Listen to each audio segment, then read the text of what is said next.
nessa. Então, vamos aí para nossa aula de hoje. É uma aula Enem, né? Então, é uma aula um pouco mais corrida.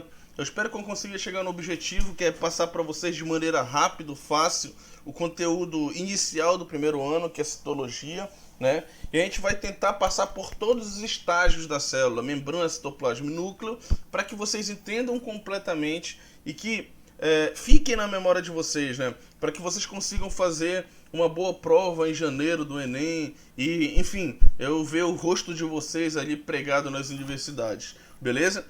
Cara, pra quem não me conhece, eu sou o professor Otávio Almeida. Se você tá visitando o meu canal aí, já curte, compartilha aí e dá like aí nesse vídeo. Eu sei que eu não devo ser o melhor professor do mundo, mas eu sei também que eu tenho conhecimento para passar para qualquer pessoa possível. E eu espero que aí no hall onde tem nosso chat, né, você pode perguntar o que você quiser para mim e que num tempo hábil eu vou estar respondendo para vocês. Então vamos nessa, hoje tem muita coisa para falar e hoje a gente fala, nesse resumão Enem, de citologia, meu padre. Olha só, a citologia é o estudo da célula, né?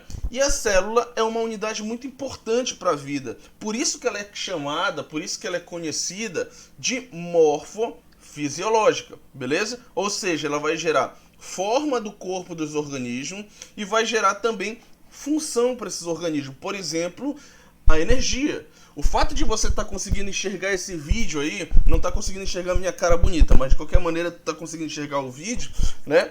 Tu tá precisando de energia, tu tá gastando energia. E a energia em si é um processo de metabolismo. E quem é que faz isso? A célula, beleza? Então a célula é a unidade morfofisiológica, ela gera forma e função. Bem, a célula, existe uma classificação celular bem importante, que é a classificação daqueles seres que são eucariontes e os seres procariontes. Os eucariontes são aqueles caras que vão ter núcleo, beleza? Ou seja, aquelas células que possuem um núcleo individualizado e que o DNA está inserido dentro desse núcleo, a gente chama de eucarionte. Os eucariontes, se divide em dois, né? A gente tem as células que são animais e as células vegetais, que a diferença entre elas são principalmente, olha aí, guerreiro do mal, são principalmente as organelas que vão estar inseridas nelas. Então vai ter organelas que vão ter organelas em comum entre elas, beleza? Mas também vão ter organelas que só vão estar na animal e não vão estar na vegetal e vice-versa. Tranquilo? Então essa é uma diferença importante entre as duas, fora a parede celular, que é uma membrana que envolve a membrana plasmática da célula, no caso dos vegetais. Tranquilo? É importante que a gente lembre o seguinte, que abaixo da parede celular nós temos a membrana plasmática. Ela não é uma membrana única, tranquilo? Falamos dos eucariontes, mas também temos os procariontes, guerreiro do mal. Os procariontes são diferentes dos eucariontes, por quê? Porque olha só, procarionte são células sem núcleo, beleza? Então, tipo assim, pró vem de falso, carionte vem de célula, então é uma célula falsa. Significa dizer que não é uma célula que tenha núcleo, tranquilo? Ou seja, ela vai se diferenciar dos eucariontes pela ausência desse núcleo. E o DNA, então, os cromossomos vão ficar no meio do citoplasma. Professor, só é isso a diferença? Claro que não, lógico que não, beleza? Outra diferença fundamental, galera, é na questão das organelas. Então a gente tem muitas organelas inseridas nos eucariontes, são organelas membranosas e não membranosas, tranquilo? Já nos procariontes, a gente só vai ter organelas não membranosas. Ou seja, a única organela que vai estar inserida lá, guerreiro do mal, é só o ribossomo. O ribossomo vai produzir proteína, então o ribossomo vai estar presente nos procariontes, beleza? Então te liga aí, isso é muito importante, essas dicas são muito importantes para a gente entender um pouco como é a célula dentro do processo educativo aí na tua mente, para que isso se torne significativo para ti. Mas beleza, falamos da parte inicial, agora vamos direto conhecer a célula. A primeira parte da célula, a primeira região que a célula tem é a membrana plasmática. É a delimitação fundamental para essa célula. Por quê? A membrana plasmática, como ela delimita algo, é ela que vai fazer o processo de transporte do que vai entrar e daquilo que vai sair.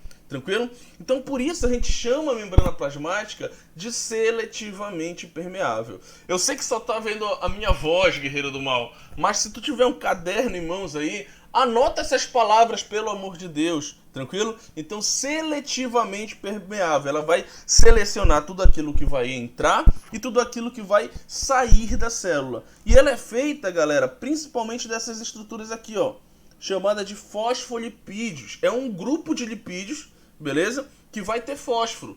A cabeça aqui que a gente está vendo, elas vão ter o fósforo, porque ela vai ser uma região hidrofílica, vai poder entrar em contato com a água. E a região aqui, ó, da cauda, ela vai ser hidrofóbica, beleza? Por quê? Porque não pode de maneira nenhuma entrar em contato com a água. É só tu lembrar o seguinte: água e óleo se misturam? Lógico que não, né? Dá uma mistura... quer dizer, se misturam, né? Uma mistura heterogênea. Mas de uma forma ou de outra não tem uma interação, beleza? Então, a parte do lipídio, de fato, ela vai estar na cauda. Por isso que é hidrofóbica, beleza? Já a parte que condiz ao fósforo, por isso fosfolipídio, vai estar na cabeça. Então eu vou ter o seguinte, ó. Essa cabeça vai ser hidrofílica e a cauda vai ser hidrofóbica, beleza? Deu pra lembrar disso aí, importante, beleza? Olha só. Observem também que é uma bicamada, porque eu tenho um fosfolipídio aqui em cima e eu tenho um fosfolipídio aqui embaixo. Coloque na sua mente o seguinte, ó. Daqui pra lá é fora da célula, desse cara aqui de baixo para baixo é dentro da célula. Então eu tenho o meio extracelular e o meio intracelular. Isso faz me dizer o seguinte, que a membrana plasmática, como característica própria, ela é feita de uma bicamada de fosfolipídios, mais esses caras aqui em azul, ó, que vocês estão vendo, que são proteínas. Essas proteínas, elas são fundamentais, guerreiro do mal, porque elas vão ajudar no processo de transporte do que entra e do que sai da célula. Daqui a pouco a gente vai falar um pouco dessa questão de transporte, a gente vai ver que tem transporte de massa, transporte de partículas, o transporte pode ser ativo e passivo e tudo mais, mas tudo isso só vai ser possível também por conta dessa proteína que vocês estão vendo aí, beleza? Então, lembrem disso, membrana plasmática, guerreiro do mal. Ela vai ter uma bicamada de fosfolipídios com proteínas inseridas dentro dessa membrana. Que coisa bacana, né? Mas se tu for ver, tu vai poder perguntar, pô, professor, mas eu tô vendo aqui que tem carboidratos aqui também, ó, em cima da membrana plasmática. Por que eu não posso dizer que é glicolipoproteica? É muito simples, galera. Porque, na verdade, ele não está inserida dentro da membrana plasmática. A membrana é isso aqui, ó. Beleza? Então, o carboidrato ele não está inserido dentro da membrana plasmática. Ele está acima dela. Então, o carboidrato ele pode se combinar ou com fosfolipídio, lembrando que o carboidrato mais importante é a glicose, né? Então, glico, beleza? Glicídios vem de carboidrato também, né? Então, quando o carboidrato ele se conecta com o fosfolipídio, a gente chama de glicolipídio. Glicocarboidrato, lipídio vem de lipídio, lógico. E quando esse carboidrato se conecta à proteína, a gente chama de glicoproteína. Então, ó, glico de carboidrato, proteína, lógico, de proteína. Beleza? Então, atenção nesse detalhe que isso é importante. E esse cara aí é chamado de glicocálice. O glicocálice ele vai servir como se fosse um porteiro de uma festa. Ou seja, é ele que vai reconhecer aquilo que vai entrar na célula, beleza? Então, por exemplo, chega uma proteína lá perto da célula e a célula precisa daquela proteína. O glicocálice reconhece e fala, olha, guerreira do mal, pode entrar na célula, sem problema nenhum. Eu abro a porta para você, meu amor. Beleza? Então é desse jeito que acontece dentro da célula. O glicocálice ele serve como reconhecimento, entre outras características também. Ah, professor, ele só conhece proteínas? Não, ele conhece qualquer coisa que vai entrar na célula de alguma maneira. Beleza? Agora, por exemplo, vamos supor que um vírus chegue lá. Beleza? E ele não reconhece esse vírus, ele vai acabar impedindo com que esse vírus tente entrar. mas a gente sabe que não é assim uma história de amor fácil de conseguir, né? Ou seja, muitos vírus acabam destruindo o glicocálice e entrando na célula de qualquer maneira, e aí destruindo a nossa membrana plasmática e destruindo a célula quando ele começa a se reproduzir. Tranquilo? Então atenção no detalhe, isso é um detalhe importante. Glicocálice já caiu no Enem, beleza? Vamos nessa, vamos lá. Essa estrutura que vocês estão vendo aí da membrana plasmática, ela tem um molejo, ela é meio molenga, ela é chamada de mosaico fluido, beleza? Singer Nicholson foi os caras que começaram a desenhar essa estrutura da membrana plasmática e entenderam o seguinte, que a membrana plasmática ela é mole porque ela precisa selecionar aquilo que entra e que sai. Então ela é seletiva, beleza? Vamos nessa. Então te liga nas informações, que essas informações são extremamente importantes. Vamos lá, galera do mal. Seguindo aqui o nosso processo educativo aqui, galera do mal. Agora a gente vai começar a trabalhar os transportes. Como eu te falei, ele vai regular o que entra e o que sai. Lógico. Existem dois tipos de transporte, basicamente. Aquele transporte em massa, que são substâncias grandes que vão entrar na célula ou que vão sair da célula, beleza? E existe o transporte em partículas, que são substâncias muito pequenas, tranquilo? Então, olha só, o transporte de massa ou o transporte de quantidade que você está vendo aqui, ó, são dois, basicamente. A exocitose e a endocitose. Observa aí, ó. Exo vem de algo que vai para fora, beleza?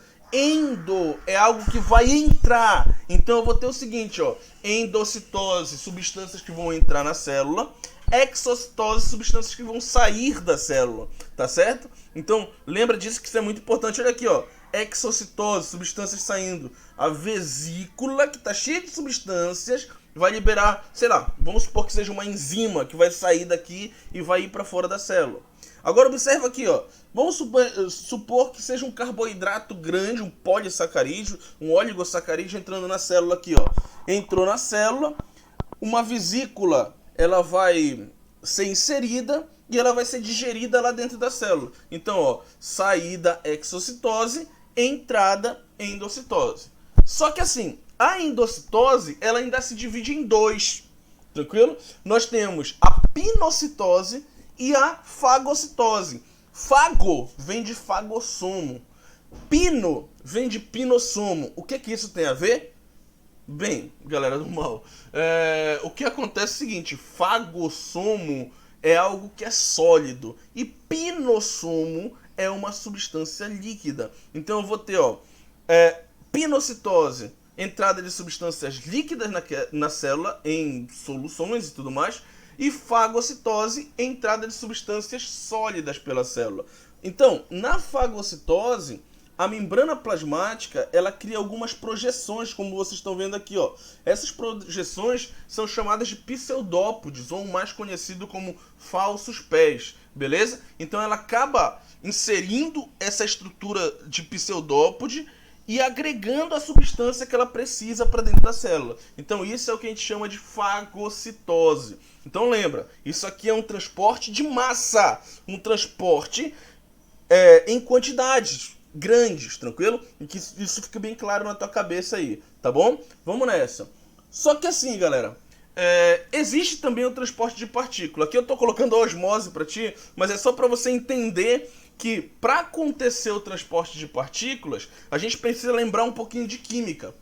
Pô, professor, como assim química? É simples. Numa solução, a gente vai ter o seguinte, o solvente e o soluto. O soluto ele vai ser dissolvido e o solvente ele vai dissolver alguma coisa. É como se tu pegasse, por exemplo, sei lá, água e açúcar. A água vai ser o solvente, o soluto vai ser o açúcar, porque ele vai se dissolver no solvente. Beleza? Dentro da célula é da mesma história, beleza? Então a gente vai ter aquele que vai ser solvente, o líquido, digamos assim, entre aspas, e a gente vai ter o soluto também dentro daquela solução. Só que esse soluto, ele pode estar em maior quantidade dentro da célula e menor quantidade fora da célula, ou vice-versa. A gente pode ter, por exemplo, uma maior quantidade fora da célula e uma menor quantidade dentro da célula. Então, para acontecer o transporte, a gente precisa desses meios de concentração. E é por isso, então, a gente tem basicamente 3 tipos de soluções que acontecem para a gente perceber o transporte de substâncias dentro da célula. Beleza? A gente tem o primeiro tipo de meio, né? Que é o meio isotônico. O que é o meio isotônico? É quando a quantidade de substâncias está igual dentro e fora da célula. Então, por exemplo, olha só aqui, ó. Eu tenho 4 solutos aqui dentro da célula e eu tenho 4 solutos fora da célula. A quantidade está igual, então a solução é isotônica. Beleza? Agora observe agora esse outro aqui, ó. Eu tenho uma grande quantidade dentro da célula, né? 7 solutos aqui, né? Eu tenho apenas 4 fora da célula. Ou seja, bem aqui dentro da célula, eu vou ter que a solução é hipertônica, porque ela tem maior quantidade. Então, quem tem maior quantidade é chamado de hipertônico, beleza? Quem tem menor quantidade é chamado de hipotônico, beleza? Vamos lá, olha só. Mesma coisa aqui, ó. Aqui eu tenho menos do que aqui, ó. Aqui eu tenho mais. Ou seja, galera do mal, esse meio aqui, olha, é o meio hipotônico, tem menos. E aqui eu tenho o meio mais, ó, que tem mais substâncias, que é o meio hipertônico. A mesma coisa aqui, ó. Já que aqui é hipertônico, aqui do outro lado é hipotônico. Então, lembra disso. Isso aqui é um pouco chatinho de entender, porque lembra um pouco da química, né? Mas, de qualquer maneira, a gente consegue entender. Se a gente vê uma imagem, a gente saca qual é o meio hipotônico e qual é o meio hipertônico e se a concentração está igual. A concentração está igual, então a gente tem um meio hipertônico. Opa, isotônico, perdão. Olha só, quando a substância ela vai do meio mais concentrado, por exemplo aqui, ó, para o meio menos concentrado, a gente diz que vai a favor do gradiente de concentração, porque ela vai tentar equilibrar o que está fora e o que está dentro, as quantidades que estão fora e o que estão dentro, beleza? Agora, quando ela faz o processo contrário, ela vai do que está menos para o que está mais, aí a gente diz que vai contra o gradiente de concentração, porque ele não vai buscar a igualdade, beleza? Então, o transporte de substâncias, ela tem relação com esses meios, tem relação com essas soluções. Isotônica, que é o meio igual, hipertônica é quando tem maior quantidade de soluto e hipotônica é quando tem menor quantidade de soluto, beleza? E agora a gente começa então a entender um pouquinho sobre esse processo. Aqui eu estava falando da fagocitose, pinocidose. Olha aqui o pseudópode aparecendo, que legal, bacana. Vesícula sendo produzida. Aqui pinocitose, o líquido entrando na célula, né? Vamos lá. Nesse sentido, galera, a gente chega no nosso transporte, né, de partículas. Aqui a gente tem o transporte ativo e passivo, beleza?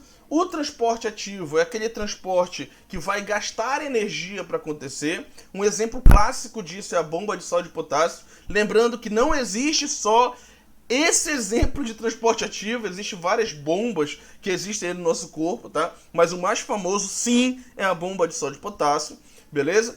E assim, para acontecer o transporte ativo, essa proteína bem aqui, olha, ela precisa se movimentar. No transporte ativo, galera, lembra o seguinte, sempre vai acontecer daquele meio que está menos concentrado para o meio que está mais concentrado. Ou seja, a favor ou contra o gradiente, galera do mal? Logicamente contra o gradiente, ele não busca o equilíbrio aí. Então, se ele não busca o equilíbrio, está contra o gradiente de concentração, beleza? E aí, para que essa proteína ela consiga se movimentar, ela precisa de energia. Tranquilo? Então o transporte ativo ele demanda energia e vai do meio menos concentrado para o meio mais concentrado. Beleza? Bem, eu não sei se eu estou indo rápido demais, mas tipo assim, como é uma revisão Enem, eu estou seguindo a linha, parece cavalo brabo e vamos embora, beleza? Então aqui eu tenho transporte ativo. Aqui eu tenho transporte passivo, olha. O transporte passivo é aquele que não gasta energia. O ativo gasta, o passivo não gasta, beleza? E no transporte passivo a gente tem 3 tipos de transporte. A gente tem a difusão simples e a difusão facilitada. E também tem a osmose. Isso é importante que vocês entendam porque, tipo, eu não sei se eu vou ter uma imagem de osmose aqui para vocês, mas eu vou tentar falar da melhor maneira possível para vocês entenderem. Olha só, na difusão simples, a substância ela passa pelo meio do fosfolipídio sem problema nenhum. Beleza? Ela não precisa de ajuda para acontecer. Ela não precisa de uma proteína para fazer o processo. Beleza? Então, por isso, difusão simples. Na difusão facilitada, ela já precisa de proteína. Só que a diferença da difusão facilitada para o transporte ativo é que aqui ela não precisa de energia para acontecer. Ela não precisa de energia para proteína se movimentar. Beleza? Então, por isso que eu posso te confirmar, dizer com certeza que aqui faz parte de um processo passivo.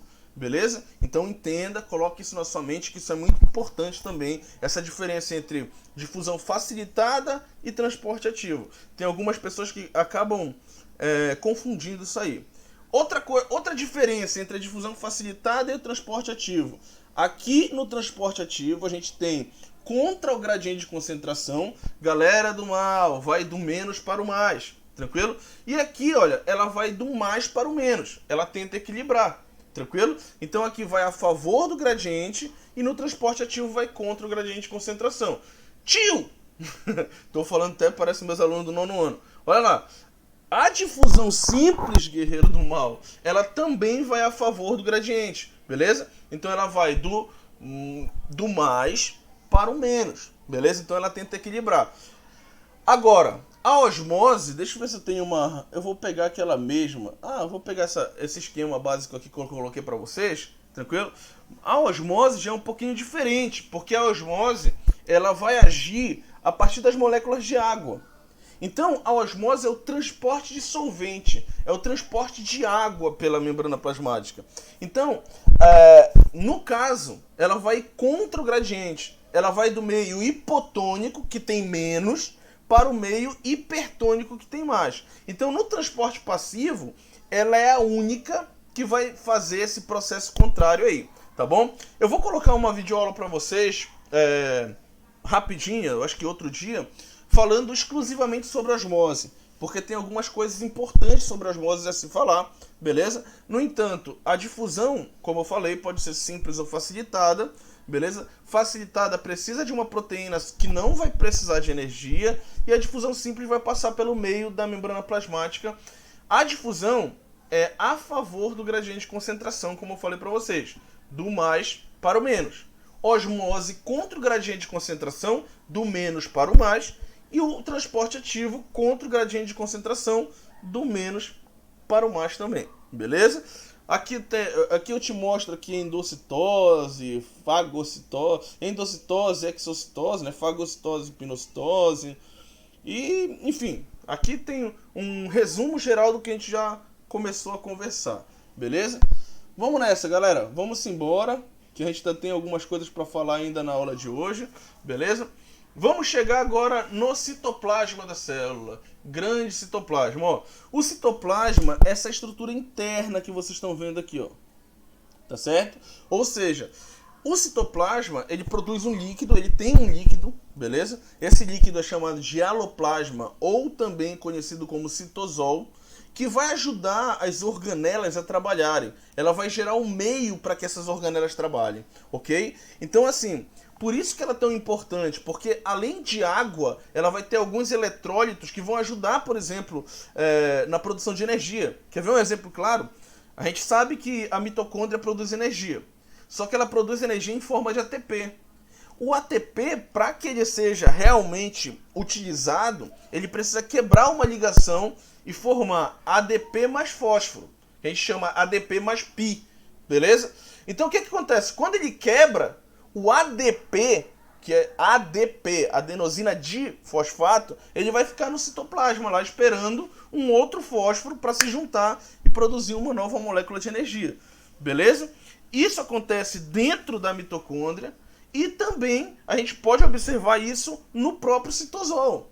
Então, tipo assim, galera, o meio e aloplasma, ele é importante por causa disso. Além de água, que é o fator fundamental de qualquer vida, ela vai ter também alguns eletrólitos que vão ajudar no trabalho das organelas. E essa é a segunda coisa importante sobre o citoplasma, que além do hialoplasma, a gente vai ter as organelas citoplasmáticas. Cada uma com a sua função bem definida, cada uma com a sua estrutura e fazendo o processo metabólico que o organismo precisa. Tranquilo? Vamos nessa. A primeira coisa que eu queria mostrar para vocês não são as organelas em si. Se bem que muito livro coloca para vocês o seguinte, que isso aí que vocês estão vendo é uma organela, né? O que é isso? Parece raios saindo do núcleo e tal. É um negócio meio Kaioken do Kakaroto, ou sei lá, os poderes lá do Naruto, tranquilo? Mas de uma forma ou de outra, o que vocês estão vendo aí, galera, esse negócio amarelo que está saindo aqui, é o que a gente chama de citoesqueleto. Muitos livros mostram o citoesqueleto como uma organela, tranquilo? E o que é que ele faz de fato? Ele serve para sustentação. Ele vai servir para sustentação, ele vai servir para a criação do flagelo, ele vai servir também na hora da divisão celular, tranquilo? Então ele é muito importante. A sustentação que eu te digo é porque as organelas elas vão estar em cima desse citoesqueleto, beleza? E qualquer tipo de produção de organelas vai passar pelo citoesqueleto, tranquilo? Eu lembro que existe um vídeo bem interessante por aí, que às vezes aparece aí no YouTube, aparece lá no Facebook, que é uma proteína de actina caminhando sobre o citoesqueleto, levando a actina para um outro lado da célula. Ou seja, a actina é uma proteína muscular, beleza? O que está acontecendo ali de fato, galera, só para ter uma ideia, é justamente o processo de relaxamento e contração da musculatura, beleza? Então, negócio muito doido. Então, o citoesqueleto ele é muito importante. Se não existisse o citoesqueleto, fatalmente as células eucariontes também não existiriam, tranquilo? Então, por isso que ele é tão importante. Na célula vegetal, não vai existir o citoesqueleto. Existe uma razão para isso, né? Porque o que vai sustentar de fato a célula é a parede celular, beleza? Então, te liga nessa dica, que essa dica é importante também. Vamos às organelas para a gente finalizar a nossa aula de hoje, beleza? Algumas organelas são comuns à célula animal e vegetal, só que outras são incomuns. Ou seja, tem organelas que só vão estar no vegetal, tem organelas que só vão estar no animal. Vamos primeiro para essa comparação entre as duas, né? Os centríolos, eles só vão estar na célula animal.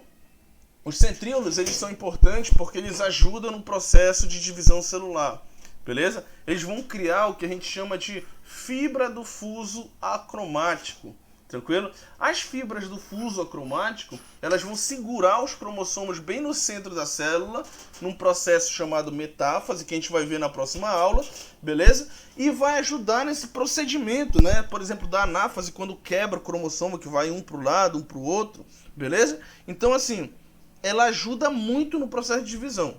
Fora isso, o centríolo ele também faz a produção dos cílios e flagelos, que para algumas células são importantes. Por exemplo, o nosso espermatozoide, beleza? Outra coisa interessante aqui, ó, é o vacúolo digestivo, né? O vacúolo digestivo, ele vai ter na célula animal, só que acaba não tendo na célula vegetal.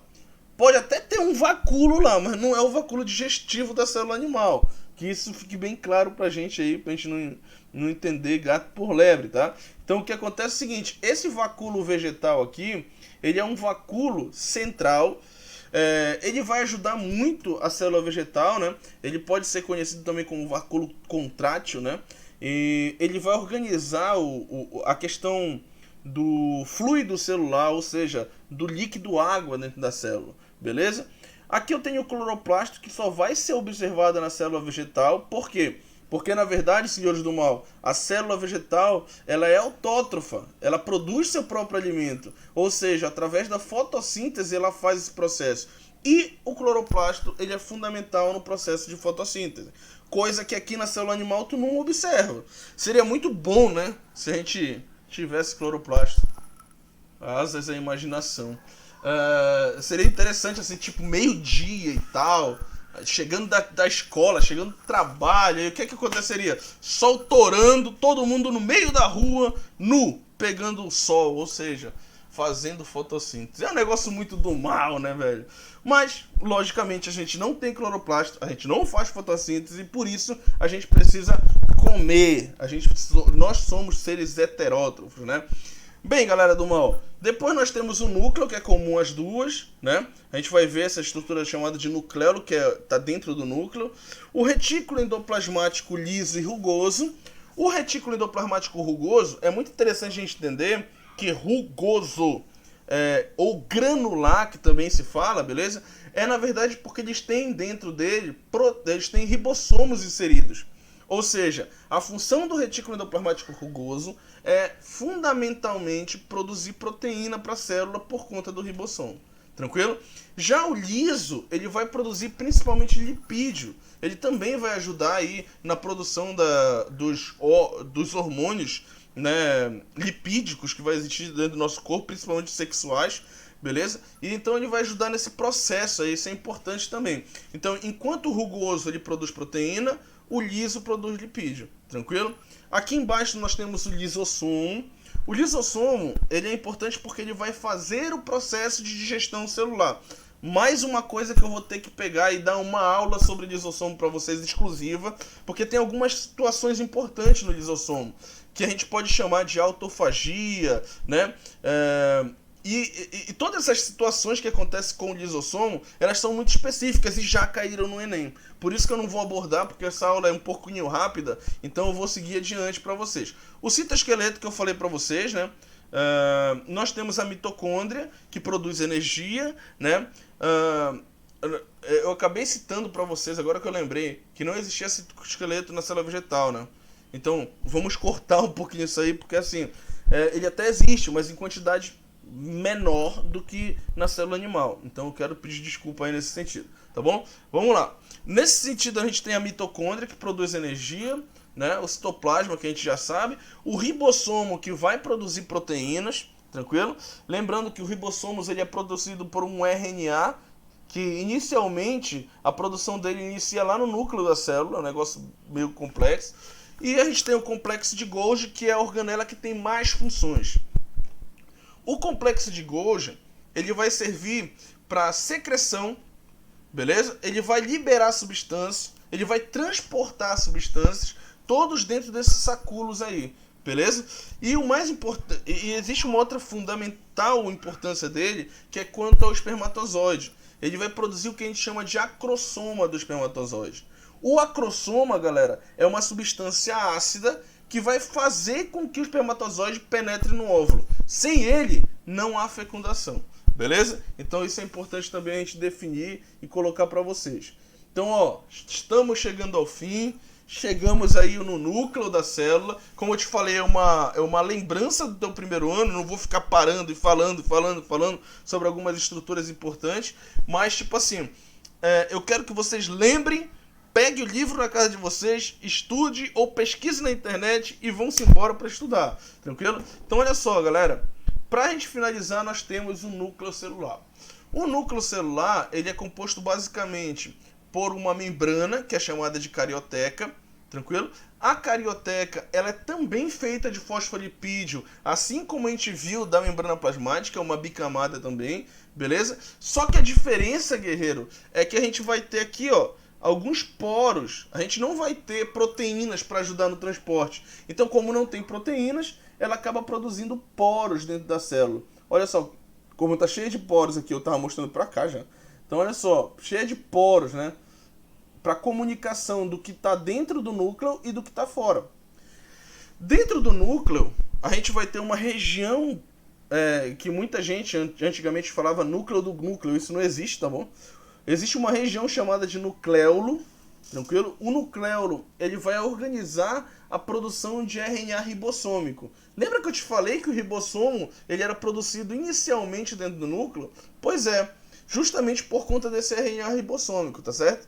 A gente vai ter também, além do nucleolo, a gente vai ter um nucleoplasma, que é uma substância que está aqui dentro, parece o hialoplasma que tem no citoplasma. Aqui a gente tem o nucleoplasma. E a gente também vai ter a cromatina. A cromatina, galera, nada mais é do que DNA mais proteína. Essas proteínas, elas são chamadas de histona. E aí, galera do mal, olha só o que acontece. Existem duas fases do ciclo celular.